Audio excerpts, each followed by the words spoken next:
আবু বকর রাদিয়াল্লাহু তাআলা আনহু 4টা বিয়ে করেছিলেন। বিষ্ণু ইসলামের স্ত্রীর নাম ছিল আয়েশা রাদিয়াল্লাহু তাআলা আনহা। আবু বকর রাদিয়াল্লাহু তাআলা আনহুর মেয়ে। আবু বকর রাদিয়াল্লাহু তাআলা আনহুর আরেক মেয়ের নাম হচ্ছে আসমা।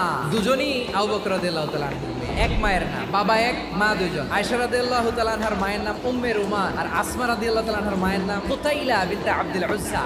আসমা ইসলাম ধর্ম গ্রহণ করে মুসলিমা, কিন্তু তার মা কুতাইলা মুশরিকা। কুতাইলা কলিজার টুকরা সন্তান আসমারে দেখার জন্য কিছু উপহার নিয়ে বিশাল মরুপথ পাড়ি দিয়ে মক্কা থেকে মদিনায় যায়। সুবহানাল্লাহ বলে। এখন মা আসছে মেয়ের সাথে দেখা করতে, মেয়ে তো আর দেখা দেয় না। মেয়ে ভাবছে আমার মা তো মুশরিকা, অপবিত্রা, তার সাথে কি দেখা দেয়া যাবে? বিশ্বনবীর দরবারে চলে গেলেন, যে বললেন ইয়া রাসূলুল্লাহ, হে ইয়া হাবিবাল্লাহ, আমার মা মক্কা থেকে আমার সাথে দেখা করতে এসেছে গো নবী। বিষ্ণু বললেন হ্যাঁ অবশ্যই, আগে যেমনি ভালো আচরণ করছো আসমা, এখন ওইরকমই করো, পারলে আরো বাড়াই করো। তাহলে আমার যে হিন্দু ভাইরা, আপনার আম্মা আব্বা এখন মুসলমান হয় নাই, তাদের জন্য দোয়া করেন, আল্লাহ যেন তাদেরকেও ইমানের দৌলত দান করে।